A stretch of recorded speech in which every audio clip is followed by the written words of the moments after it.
viewing party that's been going on today at Playwright's Irish Pub in New York City. Early, the crowd got fired up to see CLG claim first place in anticipation of a showdown with Team Solo Mid tomorrow.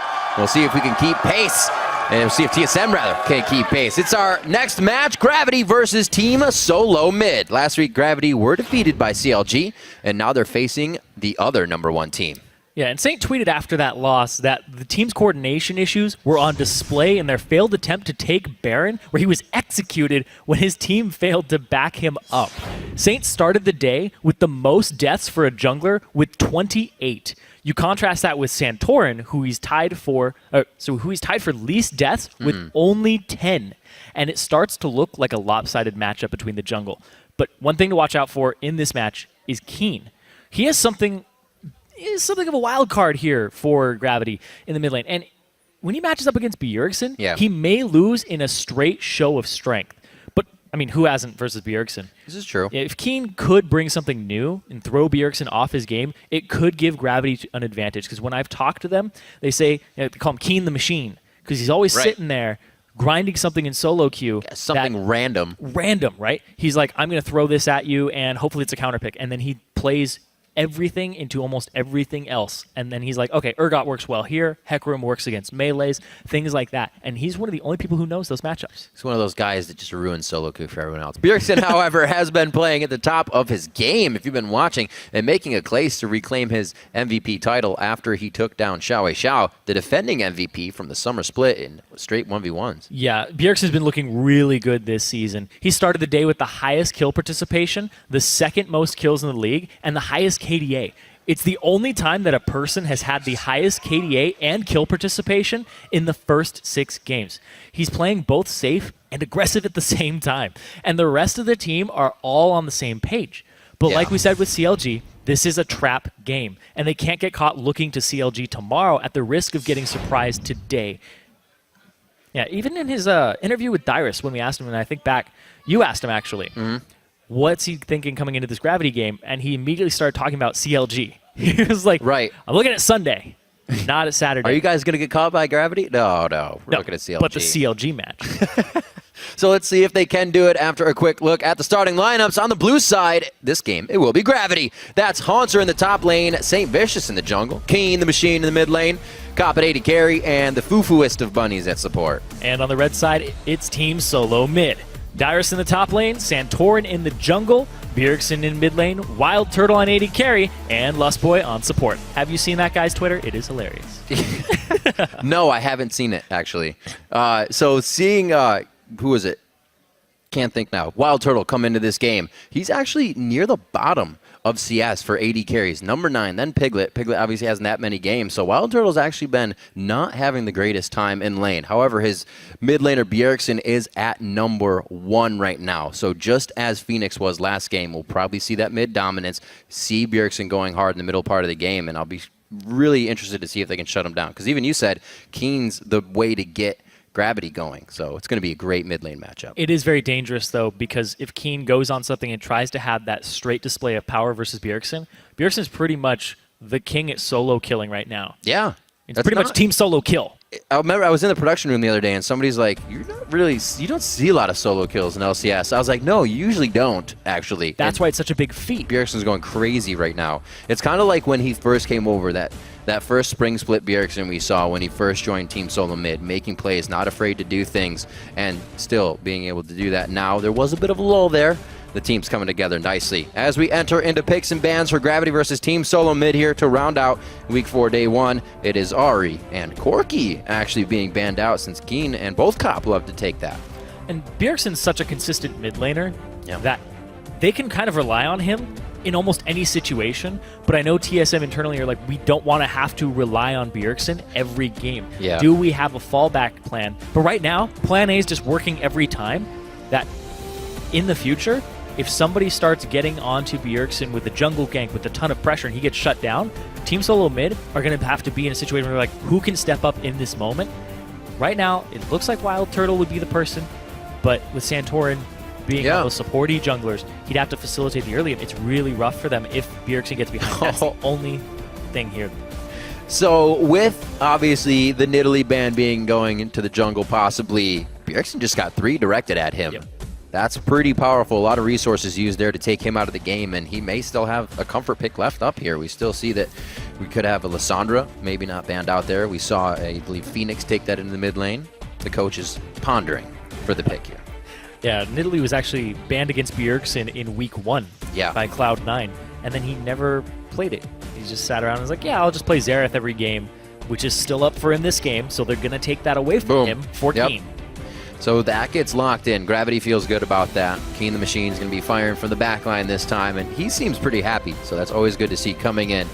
Loco Doco now talking with Team Solo mid and with the Lissandra up. I can't see why not. Yeah, if Lissandra's up, you pick it. It's a 100% win rate right now in the NALCS. And I don't know if Team Solo mid are going to be the first loss. We'll have to see. But they banned out all the champions that he has played this season in the mid lane for Bjergsen, and they banned out the Nidalee just in case. Then they took the Xerath away. So not a lot of poke champions left in the mid lane. Jace, but he's not meta right now. They're going to have to go with something else. We're going to see Bjergsen on a different champion this game than we have all season. Really looking forward to it because Gravity just got some very high priority pickups, especially in the jungle on that one. And the Maokai coming back now that he is back in play has been seeing quite a bit of play. Even Dyrus has taken that to the top lane, so this time we'll see Hanser with it. Yeah, it's, they picked up the J4 and the Maokai on Gravity's side. Yeah. And Maokai is a very big Hanser champion right there. He plays that a whole bunch back when he was in Challenger as well. But this is a composition that's rounding out to be partial engage with Xerath standing in the backline, and you have frontline threats so that they can't get to Xerath, the peeling. Team Solo mid are going full dive. You're going to be able to reach this Xerath if you have 3 people being sent at them, and you only have 2 peelers. Doesn't matter. Vi or Kassadin would have worked in this situation. Right. There's no rush to lock well, either you still of them have the ability to get Kassadin. And then you take a disengaged support on top of that, so you deny Gravity the Janna pick themselves for support, so they can't disengage your dive. Really smart picks and bans here, actually coming from both sides to get strong ones. But now this is where it whittles down to if you make that wrong pick, the other team gets what they want. Gravity hovering over Varus here. I don't think that's something that Cop's going to be playing this game. He does still have a few other options. We're looking for when TSM gets their pick back, possibly that mid laner for Bjergsen if he doesn't take the Lissandra, or a top laner. Gravity answering what they see so far, and like you said, it's going to be a picks for a lot of the comps, so they need some safety. Yeah, speaking of safety, he's pretty much played Corki every time that it's up for Cop, so this is actually a different pick for him here. Safety indeed. He's only gone Corki and Callista, and he doesn't want to go Corki because it's not damage intensive enough, and it's too pokey to be alongside the Xerath. They would be really heavy on their siege. All eggs in that basket. But I do like the Braum. The Braum's good. I do like the Braum here. He could have gone with a Thresh, the Bunny Fufu style champion, but the Braum lock-in is really good. It's going to give them a lot of lane pressure here, on top of having the extra damage reduction and the shield. So would really like to see the Orianna. That was almost locked in. As it was hovered, it could be the Twisted Fate here. It'd be interesting if he can get the dodges in necessary. That would be a big harass that he could get onto King in the mid lane. Yeah, they hovered a Kassadin previously for the dive, but these are a dime a dozen, and Assassin mid laner just got his hands together. He's like, oh, I'm ready. Warming up those hands. Warming up those fingers so you can just be like, all over the keyboard, and that's how you play Zed. Sure. Just with your face? Yep. Get all those keys into one. He'd be warming his face up. We've seen Bjergsen actually take Zed when it was left open, when it was at Worlds, and it was almost a trick. He kind of led himself astray into some bad situations. I don't think that's obviously going to happen here. He feels very comfortable at his play so far, and plays will probably be made on this Zed as Bjergsen rounds out the composition now for Team Solo mid. They go full dive on this full get that back line after Gravity drafted 2 frontliners for themselves that are moderate peel, but this team is still going to get to you, and if they can't get to you and you go on them, Janna disengages, you wait the cooldowns, you go back in. This team has a lot going for them. They just have to avoid getting poked out by Keen and letting Gravity have the position on sieges. This team still actually doesn't suffer from what Team 8 had, where they don't have wave clear. Wave clear. Lissandra, they have great wave clear there. Ricochet from Sivir, a lot of ranged wave clear here, so they don't fall into that pitfall. Well, we may see the lane swap coming into this game, knowing that Turtle has low CS. Lustboy loves to be able to roam as much as possible once he gets that Janna, so it's definitely a possibility there. And Cop as well has been vocal about, yeah, I don't 2v2, man. I farm. I lane swap. That's how things happen. So both teams may actually find themselves meeting each other as the coaches get the handshake underway. We're just about to get into game, so remember to share your predictions for this game by tweeting hashtag GVWin or hashtag TSMWin to @LOL Esports. We'll be tallying up your votes throughout the game and see who you are backing for this one. Definitely our last game of the day, so both teams ready and raring to go. They've been watching the play previously happen, some very fast games. So maybe we'll see if they're trying to replicate that one. Week 4, game 5, and we are on the Rift. Yeah, this is a composition, though, for TSM that if you get an early lead, you can snowball it like no other. If Lissandra gets going, you spill it over. If Zed gets going, you spill that over. If even Santorin gets some kills, you can just rush items on Vi, be like, oh, Trinity Force, it's time to go for the squishies every time, and one-shot them throughout the mid-game, then get tanky later. Yeah. This is a composition that can actually end a game fairly quickly if it gets off the ground early. Gravity's, on the other hand, is really reliant on Keen. And Santorin himself, he's found a kindred spirit in fellow Dane Bjergsen, and he says their shared background has helped him slide right into the team. It's really nice to have a Dane on my team because when I came to North America, it was only Bjergsen that was actually a Dane in North America. So when I came, I talked to him sometimes, but it's not like we met in person and stuff because I lived in Vegas with Coast and he's in California. So when I got on his team, it's really nice because we have like the same interests and we like the same stuff. And it just feels like he's like a brother to me. So it's really nice. Like the same stuff? Yep. League of Legends. Yeah. Pretty sure everybody like that. But I like that they have their backs, and the Great Dane combo here has set themselves up for a dive buddy system. They can go in, they have each other's backs in this game, even if their backs are going to be against the front line of Gravity. They're on the back line. They will definitely be diving in as Bash Bros. It's always good to see compositions come out like this. You're definitely guaranteed action as you get into that level 6 portion of the game. Here we see Gravity playing it pretty simple and easy, but they're going to try to get a little something extra out of this. Bjergsen's... Oh, this is actually really good. If he starts messing with this level 1, it's pretty big, but he's not going to. Oh, I see what you're saying, right? Yeah, if you can mess with that that level 1 pretty easily. If you just walk up, Zed has an execute on it, extra damage. But they're actually going to take this whole side of the jungle. They lane swap it for Gravity. Gravity sends Pop top. And now Bunny Fufu gets to walk around, basically accomplish very little at this point. Yeah. He has to just stay in lane. And the double jungle for Santorin and Dyrus. I actually like this for TSM because the fact we were talking about how Wild Turtle's CS at 10 is not that fantastic. Right, he kind of focus. He gets a free lane. He gets to sit around and get CS for himself. Dyrus gets to double jungle with Santorin, and these guys are actually set up for success here in their composition because these are champions that only need like 1 or 2 items to function. They don't need to get very tanky. They just need some damage and then to play well and not get caught out and instead play as a team. And looking at that, as they stole it, Dyrus grabbed that first blue. So that goes to Lissandra on this one. This obviously clears the jungle so much faster. He can just shoot Qs out all the time. These guys are through camps like nothing. Yeah, Santorin doesn't even have to use that much mana in his first clear because of the denting blows that he gets to do whatever he wants to walk through. Dyrus with the blue, though, is going to help him clearing waves and last hitting up top when he TPs up there. Or if they go for a dive on Hanser, we'll have to see. Doesn't look like it, though. I was going to say, that would be intense. That would be really headstrong. Now, vote is 92% in favor of TSM. 90% votes, they have a curse. Be careful. See good pressure from Keen here in the mid lane. See if they can keep this strength going. That's the thing, though, is Zed doesn't have a lot of tools early on to punish the Xerath pick. So I really like the Xerath pick to deny it from Bjergsen because he just has had consistently good performances on that champion this split. And now he's put on the Zed, and he's going up against this pokey heavy champion in the mid lane. And Keen actually just counter builds and starts with a Cloth 5 against Bjergsen. That's how scared he is of this matchup. Yeah, not going to be easy to take those shurikens in the face constantly. They also may not have to worry about that second blue. Santorin could be taking those since Bjergsen is on that energy run champion this game. Bunny Fufu forced to stay up here with Cop. with this being a Morgana or something else, we've seen Bunny Fufu on level 2 roams around the map towards the mid lane, trying to blow that flash. Not as effective with the Braum, so they're kind of avoiding that this game, and TSM may have dodged that through the picks and bans. No. Yeah. He's trying to go full defensive here because of the dive comp, so they were reacting to the team that TSM were drafting for themselves. And I actually like the fact that Bjergsen hovered to Kassadin, because then he goes, you know what? This is a possibility. We could go full dive on you. And then he locks in the Zed because he wanted more physical damage to round it out. A little bit safer on the out as well.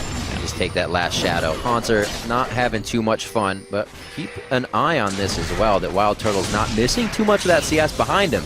Could be attributing to that low CS score. Almost. So close. So close. Yeah. You saw the swirly on Lust Boy. Are you serious? He's got that one CS. He did get it. Very nice. I didn't see the relic sheets that Valentine's fly to Day, him. Raptors can't resist the Lust Boy. They got to go for him. There you go. Got it. Haunter trying to play it safe, knowing that Lust Boy was just in the jungle. He's not even approaching anything. Farming with saplings right now for himself, but he's only got 1 level in that. Still getting the Arcane Smash leveled up regularly. And now Saint's going for a little bit of an invade here. He does have very mild information. Oh, yep. I swapped it around. That's his own. Hits his own. GG. He wants his own. Yeah, but he's getting the smite on it so that he doesn't get invaded on. And Santorin walking across the bottom.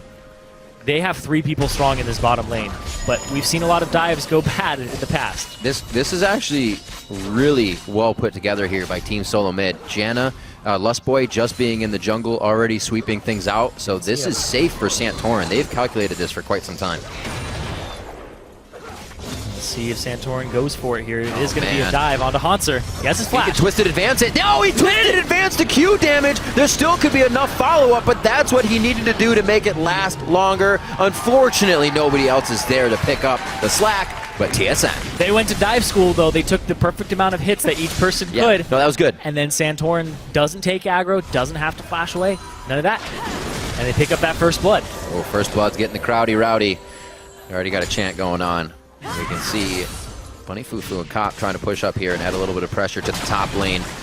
Dyrus is playing it so safe, though. This isn't something that's calling Santorin up. It's not making TSM react to anything just yet. They are perfectly fine where they are. And we'll see this once again. Haunter just twists.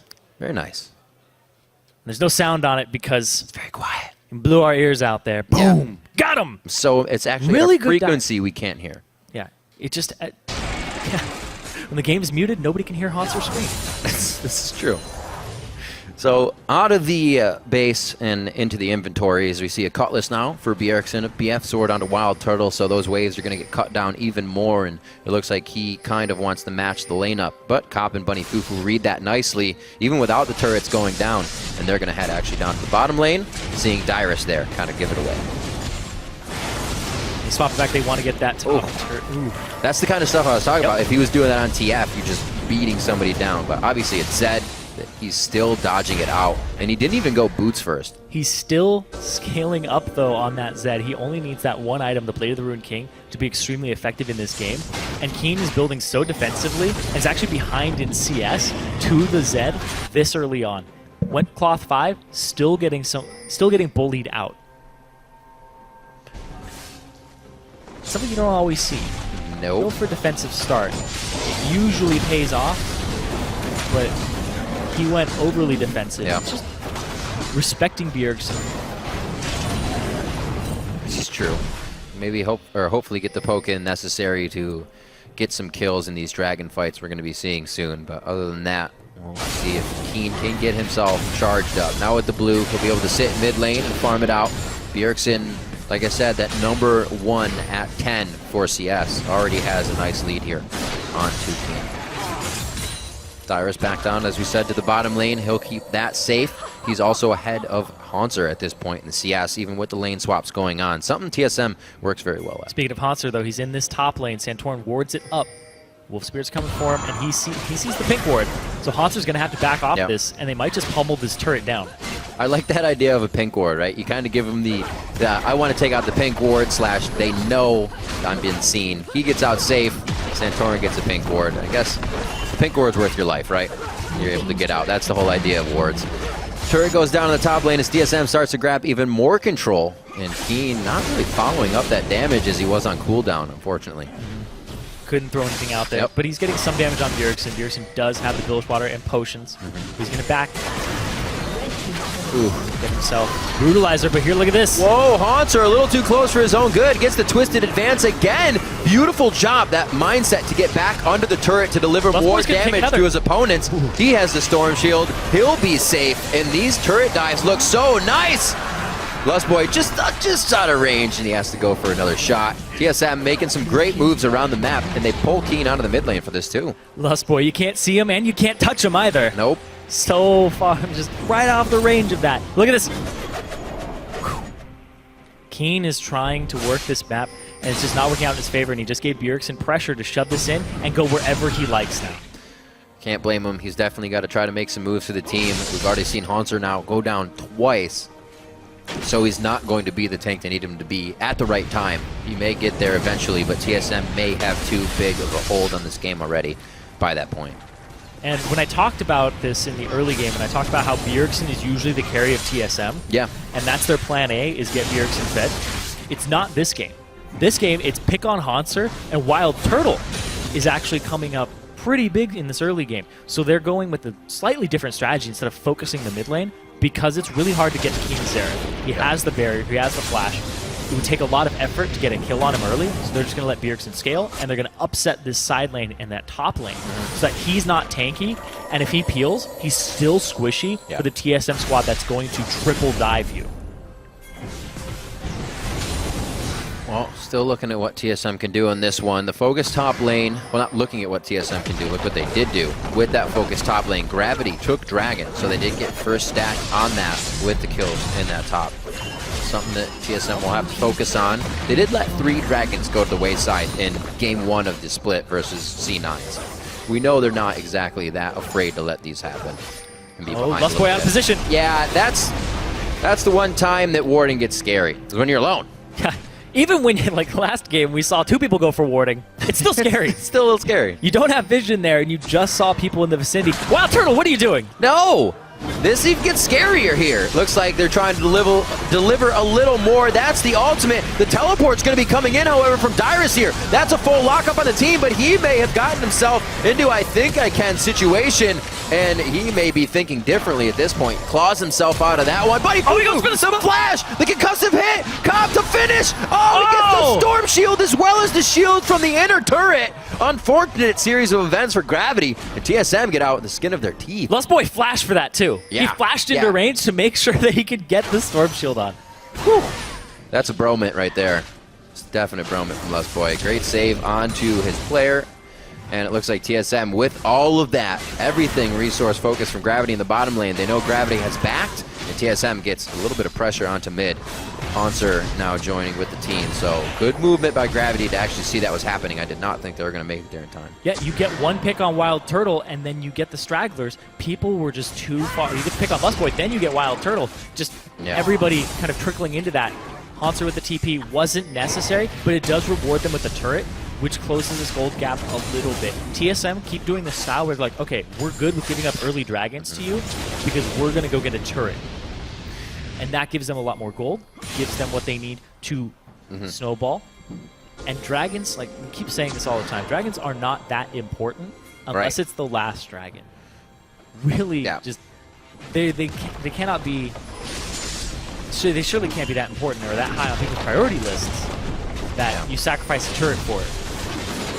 That's true. So much pressure. It's true. It's pressure, the vision that you move into, and we actually saw teams today already taking huge control of that. Liquid to be one of them. TSM now taking a little bit more control of the map as well themselves. Wild Turtle, he has the vision easily to be down here in the bottom lane. Looks like he's going to be able to stay safe. Vision allows him to be in that bottom lane because he knows that nobody is coming for him, and he's safe. Hopefully he doesn't do what he just did a second ago and can walk straight up. So true. So seeing Cop get with the team again is good. I actually, when that just happened, he went to a solo lane. I was going to say, we know Cop for kind of going to the solo lanes for farming, but at 2-0, that's something the team needs now in the fights. Yeah, as soon as he picks up that Infinity Edge, he wants to stay for a little more CS in this mid lane so he can hit that spike and then they can push together because he's going to hit that before Wild Turtle. definitely be able to output the damage as well with the buckshot and collateral damage from the front end burst. 1:20 on the Dragon, and that's when we may see it. Like we've been saying, that's kind of putting a timer on this early game of when teams really want to engage. They want to make sure they're up and they have the majority of their skills for Dragon. Yeah, and speaking of majority of skills, Wild Turtle has more levels than Cop by 2 at this point. Wow. They are putting so much into him. The 2 kills are on him, or sorry, the 1 kill is on him, the assist as well. Yeah. And he's just been solo lane farming for a while. Lustboy is just roaming around giving shields. Turtle's actually relatively close to that level 11, and if he keeps farming, he might be able to hit it right before this Dragon. Be a nice burst. Unfortunately, it's not a ton of damage to the ultimate, or any, I should say. Just adding more utility. Yeah. But the team, with the way they can jump, they can move, and disengage and engage the fight, it would be huge. Keen will have a hard time hitting shots, everything pretty much from the side of shots on It's even Gravity. scarier when people don't have Boots 2 completed on a majority of the enemy team. Good call. You chase them down so quickly. So this looks like it's going to be mid-turret here for Gravity. They get no contest from Team Solo Mid because, like we said, they want to make sure they're up and ready for Dragon. That turret may have gone down in favor of Gravity, but I think this one may go in favor of Team Solo Mid. Lustboy may try to get the Monsoon peeling. Actually, he just runs around on this one. They're playing a little bit of a mini game. Who can they kill first and then focus next? It's going to be Bunny Fufu. That's him going down. A double kill for Wild Turtle. He hits 500 career kills on the game, and that's going to be a double kill as well for Cop. TSM move in and trade 3 for 2, actually. Bjergsen on the flank, and they immediately pushed them into somebody you don't want to be up against. Basically, you're between a rock and a Bjergsen. Yeah. And you don't want to be between either of them. No, you don't. Wild Turtle slicing his way into the record books with that one nicely. 500 kills, so he's got to be feeling good. 5-4 on this game so far, so a little bit closer in the kill scheme of things. That means Gravity could start getting a few more of what they need, a little bit of what they need in these fights, rather, as we're approaching 20 minutes. Dragon's still alive, which, I'm surprised the fight wasn't really for Dragon. It was Gravity kind of moving their way down to Dragon. They immediately blow up St. Vicious, adding another death to his death toll. But then look at this, Bjergsen onto Bunny Fufu. Boom. Doesn't even care that it's a Braum, and then immediately goes in onto Cop, and then he gets out. Very slick play there on the Zed. But I like the fact that he was in position to execute that move before they started the fight. He positioned himself in a way that they could actually take that fight in the manner that they did and capitalize on the positioning of Gravity. Because where do you put your backline when you're being flanked by a Zed? You put them right in the middle, it's still much easier to get to. And that was Cop getting a double kill before he went down, which means Bjergsen got a 4-kill shutdown. Now he could himself go down, but he gets in the fight real fast before he goes down. He gets as much damage as he can. Another double kill coming in for Cop, putting up big damage this game. Now 6-1-1. They just blew up Santorin. What just happened? And Bjergsen. The Great Danes hit the floor, and that was crazy. King comes up, and as soon as he shows, Cop turns around, lets it rip, lets them have everything. And that's going to be another Dragon for Gravity. Wow. A very quick turn of events there. Seeing this game going mostly the favor of Team Solo Mid. That pressure back off the fight. Gravity, and they're just coming out of base, right? Gravity came out of base, and they went straight for Dragon with no regard. Yeah, but watch this right here. Cop just turns around, throws everything into them, and it hits Dyrus and Bjergsen, and then they turn on to Santorin. You see Lustboy and Wild Turtle like, we want none of this. Nope. No thank you. Keen the right place at the right time to back up his team, and TSM took a fight instead of taking Dragon. Yeah. So mid does go down. TSM's able to open up the map a little bit more. However, with the control of the map they've had, no dragons just yet. Yeah. So I think they're kind of not doing things on their own, but not communicating when they're doing things. It did look like they had communication there coming into the Dragon, but it just wasn't the right play because they didn't respect that Keen was going to be there. Okay. And they just went, we're going to blow him up. We're just going to blow this guy up. And then Dyrus was on top of it too. This is a relatively squishy team. Right? This team relies on a Zonia on Dyrus in the late game, and Santorin getting to a point where he gets defensive with his build right after his warriors. So right now they're still relatively squishy, and Gravity's going to get very tanky. So these fights are going to be explosive for the first 3 seconds, and then it's going to become a noodle fight right after that. If TSM aren't able to rip through the front line of Gravity with base stats and gold advantage, then it's going to be very prolonged, which goes in Gravity's favor. Oh, almost. He gets through safely. St. Vicious feels like he smells something out of place, though, in this. Dyrus should be able to claw his way out. There's the ultimate. And he actually flag and drags to get back on that one. It's going to be held from both sides. Dyrus should be going down here. So, oh, wait a minute. Oh, also missed the Winter's Bite. A flash Glacial Fissure, if I've ever seen one coming out of Buddy Fufu. That doesn't line up lore-wise. Just killed the ice switch with ice. But you know what? It doesn't matter. Colder ice beats cold ice. They actually see so many people are up top. TSM answer with this bottom tier 2 turret. They are prioritizing turrets over picks, which is what they want to do, not compositionally, right, but as a team, that's what they aim to do. And then they're like, okay, maybe we'll get picks later on. Maybe we'll team fight them and dive them. But they haven't had those opportunities just yet. And Gravity's very much playing for the moment there, not kind of thinking ahead. 2 ults and a flash just to pick up Dyrus, who can safely get himself out of those situations all the time. It's like he always has a flash up, so it might be even harder for Gravity to keep doing these things. Well, his flash is down right now, which is pretty big. He's 0-3 on that top lane Lissandra. Is TSM going to give Lissandra the first loss of the North American LCS? Oh dear. Against all odds. But pressure. I do want to touch on St. Vicious right now. 100% kill participation for his team. He's been a big facilitator on the counter ganking and the showing up to these fights. And Cop, same story. Most of the kills are on him. He's going to be able to shred through these towers fairly early on. Yeah. It's a good point. We also said he has a bit of that front line now with the protection of Braum. Maokai getting tanky. That's Sivir's ultimate off, but they're not really connecting with what they want. They're just getting pokes onto Hanser, and they'll take it. That's what they say. TSM didn't want to go too far into that one, but if there's another straggler, they're going to take it. St. Vicious gets caught out on this one. Dyrus comes in with the claw from the left side and picks one up for himself, and they get that. They lose nothing.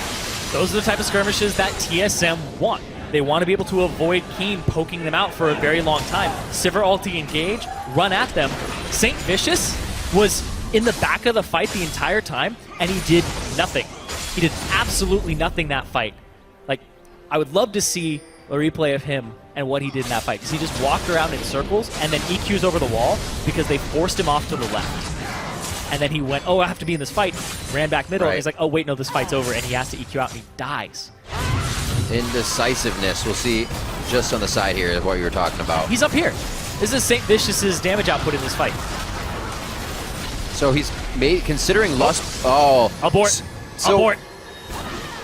Considering Lustboy's ultimate maybe within that, and seeing that his team dodged out way too far, but I feel like that's one of those kind of like Cali trolls, like, let's just take a situation. It's going to be better than not, right? Well, Hanser was pretty much sacrificing himself so the rest of his team could get away. That's true. That's true. So at that point, you turn away. Yeah. He's like, I'm going in, guys. I'm a hero. Yeah. Save everybody else, but they did focus on him enough to stop their pursuit. And that's about the best that Gravity could have walked away from that fight with, because of the fact that the hard engage comp was going in. No. Looking a bit at St. Vicious as well as Bunny Fufu's inventory. Double Sightstone all the way. They're going to try to keep this vision up, being a bit behind, and get themselves back into this game, because a lot of what we saw TSM doing was just kind of walking straight through the jungle, which they would have free reign to do, clearing that pink ward. There's really nothing on the side of Gravity to give them vision. TSM, a lot of their wards right now are defensive and around objectives. Yeah. And Gravity are able to reclaim kind of this territory that used to be theirs. This is good. This is good. Gravity has been pretty offensive this game in pushing up the map. They were on that tier 2. Both teams are done with outer turrets, so they have to advance into enemy territory, and both teams are very susceptible to flanks. TSM's team wants to flank you, but if one of their squishies is flanked out, they just get obliterated very quickly because of the nature of playing a squishy champion. Gravity, on the other hand, they want to keep Cop safe. A lot of their gold is allocated onto him, and they want to make it so that Keen stays deathless still. Dyrus will teleport up. Looks like he may start to go towards top lane, or he may have enough money to actually get something to really provide some damage in this fight. I don't know if he'll be back in time. He tries to instantly teleport. They're going to be able to see this coming in. The dragon gets hit up. No way! Bjergsen takes the dragon. He's still in the mix, and Gravity's health bars are just getting blown apart right now. 3 are already down. TSM is having a heyday here, 24 minutes in. That's a double kill for Bjergsen, the triple kill for him, and he may come over for... No, he's not. He's just mid lane pushing. Haunter is actually going to be able to walk out of this one as TSM has good focus to start going for more objectives. They had just a huge team fight right in front of the Dragon. Bjergsen stealing it with a Razor shirt. TSM just keep getting these steals with basic abilities. They're just like, whoop, throw Wild Turtle Rocket, fine. Go ahead, throw a Shuriken, fine. Now they get themselves a Baron, and there's no way an ability is going to steal this. When you're not there, I miss you, says Saint. Good callback. Oh, man. Yeah. The big part of this, though, is the fight on the right. Cop locked up, knocked up, right into Bjergsen after that. Glacial Tomb? Yep. Frozen Tomb, I guess. Frozen Tomb, yeah. Glacial Prison is Sejuani. They're like really nice ways to say the same thing. But yeah, so throwing out the Frozen Tomb. Yeah. Then he gets Assault and Batteried. It's right onto most of the gold of Gravity. Really good target selection there by TSM. And then Cop is like, all right, I got to get out of here. Flash into Bjergsen. With Dyrus coming in so late, I thought Gravity was actually going to have a good start to that fight. Like, they had to focus on the Dragon. They did. As low as they had it, and so did Bjergsen, and hitting it for himself. I guess it kind of goes without saying, but I'll say it anyway. When you're doing a Dragon and you're trying to burst it down, you use a lot of your abilities on the Dragon and not on the enemy team. Right. And then Cop puts himself in a situation where he has to be in auto attack range of the Dragon while being flanked. So his positioning is very poor at that point. You're able to capitalize on it. They don't even get the Dragon for themselves.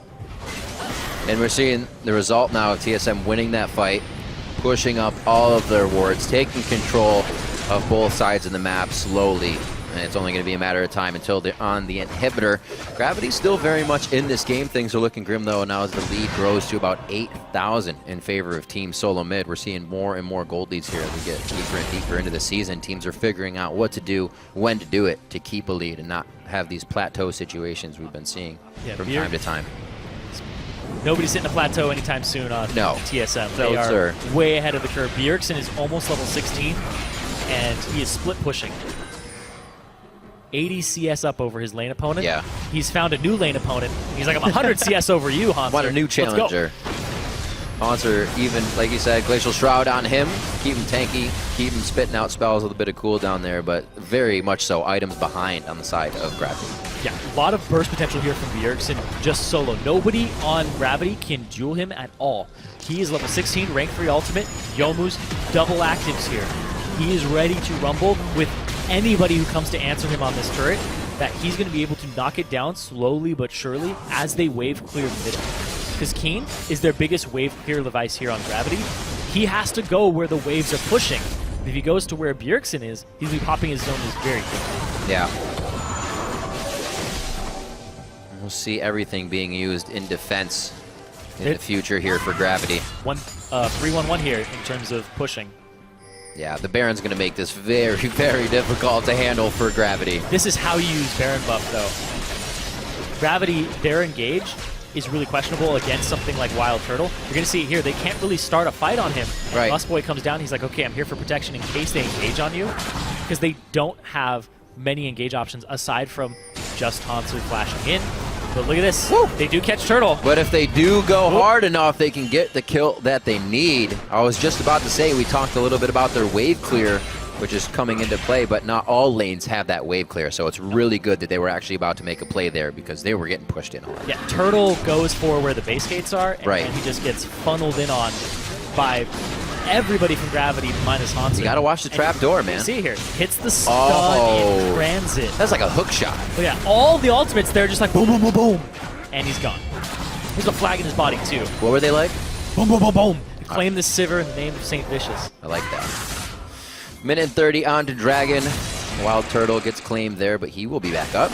Looks like he's going for a Bloodthirster as well, so they can keep these fights that, like you said, may go long if they have to kite it out, and then it would be in favor of Gravity. They are pushing up, which is nice. They've actually gotten mid, past river. Top is almost in the same position, which gives a little bit of breathing room here for them to set their wards back up. They have done so as well. It's good to see teams not forgetting the small things, because it can just turn to shambles when you do. Yeah, they need the ward control, but getting the ward control down is still dangerous because of the pick comp from TSM. You have to respect that. So many people, even today, have been caught warding just for the information. You need it's three. You need 3 people. Yes. Or maybe the whole team. You probably need the whole team at this point.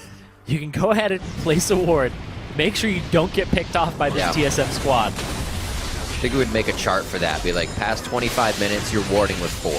Yeah. Like 10 minutes, you could do 2. 1 minute, you might want 2 still. Yeah, for every person you see on the map, that's 1 person off of how many you need in order to win. So you see Bjergsen bottom? Okay, we can at least have 4 go. Looking at options Gravity has. They're shoving the bottom wave out here from TSM, so you have to answer it, or that wave just goes to, I don't even know where gold just kind of, they go into the other minions' pockets. You know, they kill each other and pick up some gold. Rift tax. Yes, there you go. The Rift takes it and giveth and it taketh away, but look at this Gravity looking for a fight here. Are they going to get flanked by TSM, or are they just going to choose to shove middle because they have that turret up? I feel like the bushwhacks aren't really working for anybody today. Standing in a brush has just gotten teams completely obliterated. Right now, TSM is going to be able to walk and just dance around this one. They take Dragon for themselves. Second one there. 4 in the game total, so we're at 2-2. You just give up early dragons, take turrets and a lead for yourself, and then just get the later dragons because they can't not a contest problem. it. Early dragons are not extremely important. You need a lead in gold to go along with it. It's a big thing here, and TSM really seem to understand that. Gravity couldn't even approach. They couldn't walk into that because they had no vision. They used some scrying orbs, but it still wasn't enough. It's not enough for them to be like, all right, we're going to go in half blind because you don't know where Dyrus is. You don't know where he's going to flank from. You don't know where Bjergsen is exactly. And Santorin, you have to account for him too. There's just so many threats on this team across the board that you need perfect information, but TSM are still denying it with their sweepers. Something TSM has been good at this year. Bjergsen's stealing the kind of the spotlight, but you can always point to a person throughout a game and say they contributed, and it's really offering TSM just a lot throughout the split. Yeah, and you talked about contribution. Lustboy is the only Sightstone on this team, yet they have had impeccable ward control. Yeah, that's true. Santorin did not go with a Sightstone. You see double Sightstone on Gravity, but their vision control in comparison is paling. Yeah.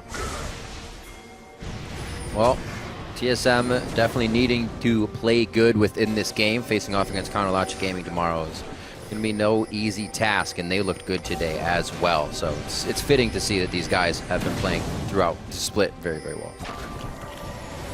The style clash that'll happen. TSM look like they haven't treated this game as a trap game. They're going in. That's all they needed. A button right there. Dyrus was going around the outside. He throws the Zanya's on. He hasn't, I don't believe, been able to ult just yet, but he goes down, and we see he's the first. Now, St. Vicious and Keen are actually falling quite fast, and they are now out of the fight. There goes Cop. The crowd is cheering Team Solo Mid on as they put the final touches on this 32-minute fight. Bunny Fufu flashes from the Vault Breaker, and it looks like they're going to be able to get themselves a turret here. The wave actually crashing in mid into another minion wave, so they're a bit slowed down. That might just be a Baron. A 4-for-1 this late in the game. TSM, they're able to pick up a Baron immediately after, but Dyrus with the flank. He was already in position to make this play. He was ready to die in that one, too. I really like TSM's forethought, where they're thinking a minute ahead. Dyrus is like, I'm going to be on this side, I'm going to TP here, so that I can make this play happen, make it a reality, instead of being like, oh no, I should have been flanking there, and having to play things on the fly. So Gravity are really playing TSM's thing. You can see, he TP's in here, he's and so deep already. And then Sivir ultimate gets popped. He's already TPing when Sivir ultimate gets popped. So he just rushes in with his home guard boots into the fight. So he is the first person into the core of it. They make Keen pop his Zhonyas, but Keen is almost rendered a non-factor in this game. He's down in CS. Yeah. He's basically a target that they will Zhonyas and target swap off of onto Cop. But his contribution is rather low because they are not getting in these poke situations that Xerath excels in, because TSM are not letting them have those situations. As soon as they see themselves in it, Sivir ulti. Whoa, there it is. Assault and Battery goes down into the Vault Breaker, and that is what pure lockup looks like, ladies and gentlemen. Wild Turtle comes up with a kill for himself, and he starts to nicely extend that 500 career kills just a little bit more.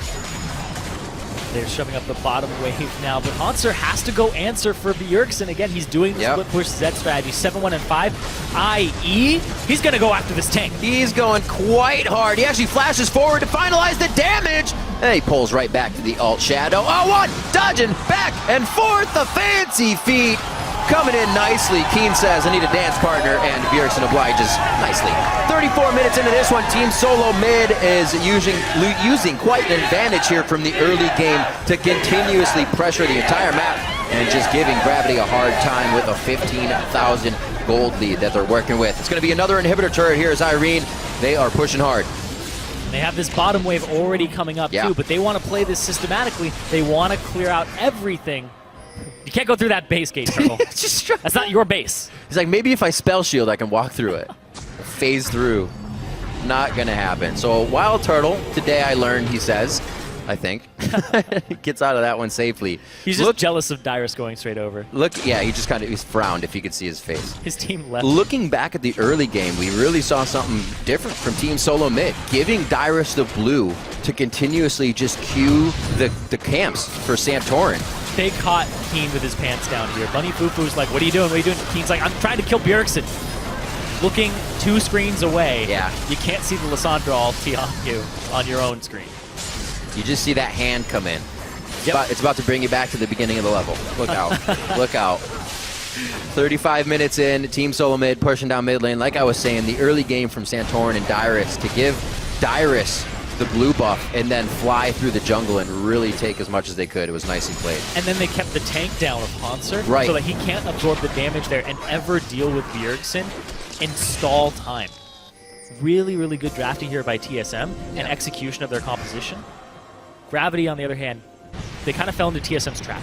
Oh, yeah. TSM had this plan very early on from Champions League. You could see it coming together, and Gravity fell into that. Yeah. As soon as Gravity picked up 2 tanks, they're like, all right, we're going dive. We're going to get Cop, we're going to get Keen. And they're going to avoid the point and click. Avoid the point and click just one more time. That's all that stands is this inhibitor turret before they get onto the Nexus. The Dragon is alive, so if they do want to go ahead and take something after this and not waste any time, they can go do that. Wild Turtle takes out the turret.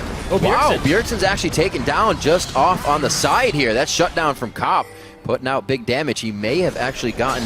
Actually, no, Bjergsen did not ult. I was going to say he Quicksilver sashed it off, but he still has the use of it. TSM may look like they still want to fight, regardless of having Bjergsen or not. Going in onto Dyrus. Hanser fights hard. Wild Turtle's going to go down on this one, and they get themselves into a pretty bad situation here. TSM may be ahead, but they're now starting to make some mistakes. Their base is taking a little bit of damage, but they're still just going to go straight for this inhibitor. Cop, really their only damage source left. Keen, he's running out of mana here. Whew. Can you get him? Nope. Dyrus is scot-free. Thought he was going to get stuck in the wall there. A lot of this is off of Bjergsen dying. He was off on the side and Saint EQ'd in, and then they just piled on top of him and picked him off. Then TSM stayed a little bit longer than they should have, and it was the engage that they paid for.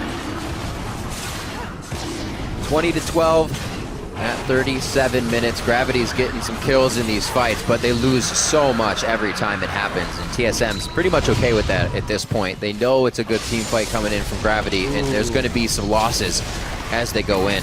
Bjergsen did not expect that, and he W'd over the wall before St. Vicious EQ'd in, and then he's like, well, I guess I have to take my shadow into the team, and then just got blown up. TSM, I'm a little scared for them because they're kind of phoning this in at this point. I mean, they can because it's 15k gold. Yeah, 15K for sure. Gold lead. But plays like that will get punished so quickly if you're split pushing. And you saw it there from Gravity. They immediately punish that play and get another kill on top of it.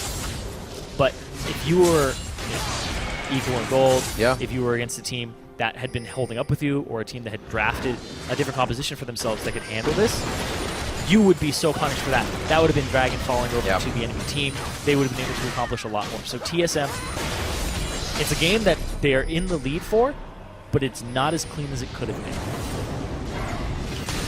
Or could be. Yeah. It's still going on. Well, Gravity is definitely putting up a fight here towards the end of the game. Showing a little bit stronger. Like I said, though, each time TSM is able to grab that much more. 57,000 to 73,000 right now.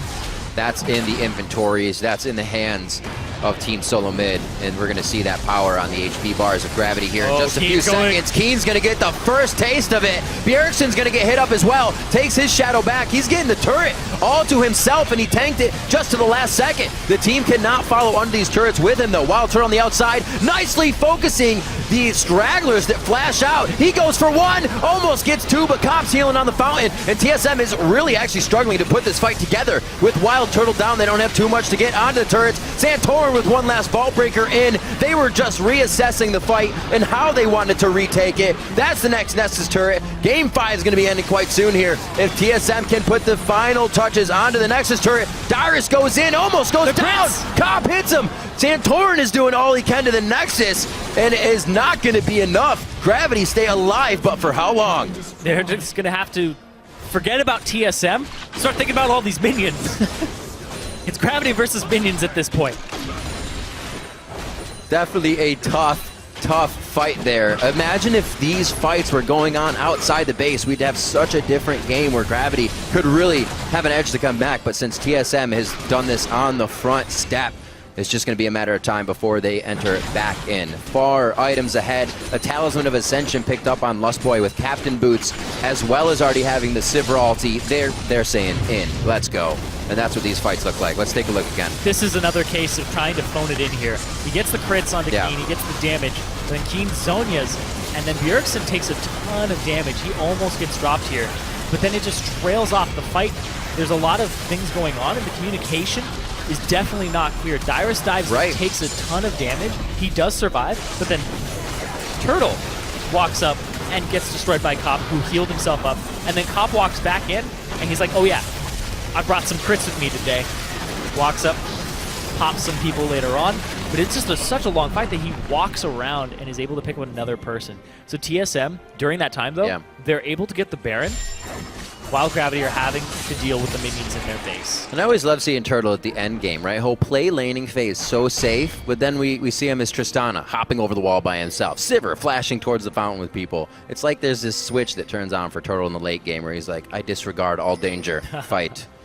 He gets wild. Sometimes, yes, he gets First wild. he turtles, then he gets wild. It's so true. It's so true. And sometimes it pays off, sometimes he goes down like that, but he did valiantly take one down with him. Looking to put last inhibitor down. Once again, Team Solo Mid pushing in through the top side here. And Cop doing the rest that he can to clear out the waves. It'll only be a matter of time before Team Solo Mid can really get to the Nexus once more, and it hasn't even fully healed up. Yeah, they had to wait for Bjergsen picking up his Ravenous Hydra. He wants to clear these waves, get to this Nexus. Nexus versus it has TSM. healed up. Oh. It's going to be the fight, Cyrene. Bjergsen gets exploded immediately. He goes down. It's 67 seconds on the clock. It's going to mean a lot can be taken from these fights. For it. Santorin has a vendetta with the Nexus right now. Turtle. He goes straight for it. Lustboy blows everybody back with a Monsoon. That's going to be the game ender. Just a few more punches, and Team Solo Mid finalize the game at 42 minutes and end Week 4, Day 1 with the win. Definitely some late game mistakes from TSM. And going into their game against CLG with the stage set for sole possession of first place. That's nice. You have to look back at this. And this is one of those victories where you can go, all right, we didn't close that out as well as we could have. Right. Could have been punished there. So TSM, it's not all roses for them right now, regardless of it being Valentine's Day. It's not all roses, but I'm sure Gravity, or rather CLG, is looking at that early game Lissandra and Vi to take the blue and then dip right into Gravity's jungle, steal your Raptor, steal your red, and we thought they were actually going to go for a bottom lane game, but they didn't get overzealous. They turned back to their own side and kept the lead going that they had in the beginning of the game. Gravity looked pretty strong coming out, but it was just TSM with too much power. They had the idea with the comp to poke. They saw what TSM was doing, so it's not really in champion picking bans where Gravity is faltering. They're just getting kind of taken apart on the map over time. Yeah, a lot of stragglers, a lot of like the vision control. We saw those fights in the replays. Yeah, the vision control as well is not on like where it should be for Gravity right now. They need to sharpen it up, especially when they have 2 sight stones, and you're not getting the type of vision that can rival a team that only has 1 sight stone and they're just pocket purchasing a bunch of wards. Right, things like the home guard teleport in. That shouldn't happen with 2 sight stones out. You should have that covered. And while they did up to the top, they didn't have their side covered. What was covered was what they actually had just done and didn't adapt their wards further. Yeah, it threw me off at one point. I was like, oh, he's invading. I'm like, no, that's actually his side of the jungle. It really hasn't been his, though, because TSM took sole possession of almost the entire map very early on. off of taking turrets. It's turret takes and wards. You don't really have to care too much about those early dragons. You will reclaim them later on. Yeah. But if you get those early turrets, you get more area to actually lay wards. You don't have to worry about somebody diving you, and then you have to walk past a turret. You get to get all of that extra room to navigate through the jungle. A lot of things worked in favor for TSM this game. Coming out of picks and bans, Bunny Fufu wasn't on something that could, like we said, do that level 2 roam, blow a flash in mid. Maybe he wouldn't on Zed. But there's a lot more pressure for earlier comps we've seen from Gravity coming out of picks and bans. Yeah, he didn't go with the Thresh here. He went for the Braum defensive. I think they were playing TSM's game when they saw the dive comp. Like, we have to be defensive here. We have to set him up with something that can help the team and help peel for Cop. It did work for them a little bit. Cop actually had a good scoreline that game. Most of the early kills were fed onto him. And it's just one of those things where even though Cop is dealing so much damage, it's so hard to keep him alive against 3 people who are going to dive you, and the Sivir's going to back them up too. So even if you flash, they're still going to close that distance with just movement speed. It looks tough, and it was tough for them. But right now, we are going to check in with Freak, who's Rift side, with the newest member of the 500 Kill Club. Hey guys, welcome. I've got Wild Turtle here. Your 3rd kill that game was your 500th North American LCS. You can hear the crowd loves you for that one.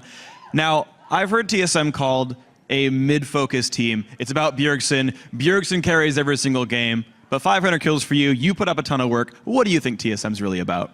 I think maybe last split, TSM was more of a mid-focused team, but this split we're all playing more of a team now, and I've definitely gotten a lot better. I wasn't very, I lost a lot of, my skills last year, and then, I'm just coming up again, so. Well, I got to say, so far you're doing really awesome. So you and the rest of TSM, top of the standings, tied for 1st place. Who do you see as the big threats to sort of upset you off your throne? Cloud9 is still coming up, and I think Dig is getting really good too if they get their act together. They just got a new jungler, so if they can come together with team synergy, they might be a big threat too. But C9 is coming up again, and yeah. All right, well, you do have one more threat, though, ahead of you guys. Tomorrow, a battle for 1st place, Counter Logic Gaming. You guys been looking forward to that match all week, I assume. What's that going to entail? What's that going to be like? Honestly, it's what we've been talking about all the time. We're like, we got to beat CLG this time. They're really good, and we're really good, and we just really want to go head-to-head. So CLG is our biggest rival right now. All right, so one final question. We know there's the bet, whoever wins, the enemy manager has to dye their hair pink. But I want to ask you, whose hair would look better pink, Reginald or Hotshot GG? I think Hotshot would look better in pink, but I think it would be funnier having Reggie in pink because you never really see him in pink, and it's really funny. All right, so for the lulz, you guys are going to lose the game. Turtle, thank you very much for your time. Congrats on the win. We'll see you tomorrow in the battle for 1st place. But for now, we're going to break down the game further at the analyst desk. Thank you, Freak. I again want to extend our congratulations to Wild Turtle for crossing that 500 career kills mark. That's quite an accomplishment. A solid win by TSM. Definitely some hiccups there in the end game.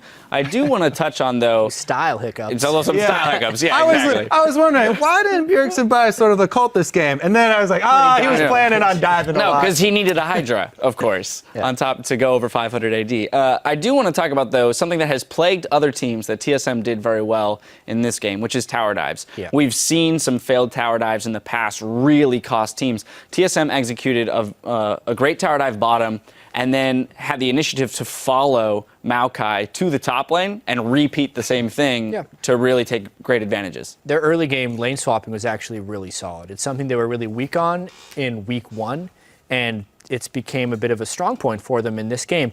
Not to mention, this is one of the times where they started the mid lane with just Bjergsen. There was no Bjergsen Santorin thing there. They actually did diversify a little bit and have a very strong early game. Yeah, I mean, while they did do the early game a lot stronger than usual, when they came together at first for their first team fight, it was a little bit disjointed. We do have a replay. This is around the Dragon. Now, this team is all about diving in on the high priority targets and taking them out, but when you have some miscommunication here, Santorin goes on a different target from Bjergsen and Dyrus. Yep. And this is also a perfect example of why every single time Lissandra is picked, I mentioned how she's squishy and she relies on the invulnerabilities to actually make anything happen in this fight. You can see Dyrus this early on with focusing all on cooldown and he has 0 defense stats on this Lissandra. He gets blown up before his ultimate goes off. So if your Lissandra ultimate doesn't go off and your Vi ult's a tank jungler on the other side, that's where this squad is going to run into problems because Bjergsen's he's got his eyes on the priority targets. He's going after AD carry, AP carry. But if there's no follow-up, the Dyrus ultimate's not going to be there, and Santorin's not there. And the two of their huge damage threats, their dive threats, Bjergsen and Dyrus, they also lined up for the Xerath. In chasing down the Graves and the Xerath, they kind of lined up and they took more damage as opposed to, playing angles. Yeah, and that's the other thing. Maokai is one of the best counters to melee AD carries, like Zed and Kha'Zix. He shuts them down so easily because you get instant targeted stun, and then he reduces all their damage. So it was just a really sloppy fight by TSM. Some sloppiness in the game, but overall, they did have a lot of control. Right, I was going to say, they did then manage to kind of regroup around what their comp is good at in utilizing the Sivir ultimate. And we do have another replay. I want to pull that one up, and Jat's going to walk us through, the strengths of this comp. Yeah, this was a classic example, I believe, of Sivir teams not being able to be flanked. Let's just roll the clip right here because St. Vicious gets lost around the backside. Gravity is only 4 people there because Saint was also hoping to plan a fight, but Sivir runs away from St. Vicious with everyone. They can't get a clean counter engage on because not only do they have the Sivir for move speed, they do have the Janna to reset a fight afterwards. Saint's completely off on his own, and it's just a formality for him to die after this one. This is all Sivir and all TSM just being on the same page. That's what kind of gave him control back in the game. When you're facing a team like this that TSM drafted, you have to always be ready for that Sivir all-in. If you split up and you try and flank them, and you guys are split up, then they're just going to charge one of the sides, and oh no, we're outnumbered. Well, oh no. Loco Doco tweeted out, "This is so messy" during the game. So even some words from the coach there, kind of maybe a little bit apprehensive about the cohesion of the players within the team. Hey, what's important? Both TSM and CLG won today. For as far as these guys are considered, they avoided the trap games, if not for a little bit of sloppiness in both of them. I mean, CLG's game at the start of the day, they looked like they were going to lose to Coast for a little bit. And this one, there was a pretty bad lost team fight by TSM. All right, well, you already mentioned one of our big matchups tomorrow. Let's pull up the standings. Right now, we have CLG and Team Solo Mid tied for first, as Jat said, setting up a big showdown tomorrow. And then we've got Cloud9 and Liquid sharing third place. And, of course, in fifth, we still have a 4-way tie, followed by Dignitas in ninth place. And in last, with 1 win, it's Coast. Looking at tomorrow's schedule, though, we will be starting off the day with Winter Fox versus Cloud9. Then Team Impulse will be taking on Team Coast. After that, it's our marquee matchup between longtime rivals Counterlogic Gaming and Team Solo Mid as they battle it out for sole possession of first place. And if those stakes aren't high enough for you, remember, one of the team's owners, well, their hair is on the line. The loser's going to have to dye their hair pink. You do not want to miss it. You can catch our coverage here starting at noon Pacific, 9 p.m. Central European. Now for myself, the casters, and the entire broadcast crew, thank you for watching, and we'll see you tomorrow. All right. All the bets revolve around your head. Because when the moon hits your eye, that's amore. Coast, make that one happen. Ooh. Wow, they jump in on top of a ward. You got this. Sheep, he's up in max. CLG survive and remain in first place. The front line gets eviscerated. Leona's gone. Giant AoE comes out, though maybe Impulse can turn this one, but it looks like not. Winter Fox find their 3rd win of the season. The flashing gang lands onto everybody. Is the fight going to be enough, though? High comes into the back line, looks for Corjay. C9 looking back on the form. Wait around for it. Oh, no, Skara. You had one job, Skara. That's all you had to do. Come on. He's waiting for you. He's gonna call him back out. Skara, right. the noob coach. There we go. Oh, man. Dodo gets popped there. The solar flare goes down, burns out Dodo, and they're going to have what they need here. Team Liquid takedown Team 8 here, week 4. Bjergsen takes the dragon. He's still in the mix, and Gravity's health bars are just getting blown apart right now. The alt shadow, dodging back and forth. The fancy feet coming in nicely. Team Solo Mid and week 4, day 1 with the win.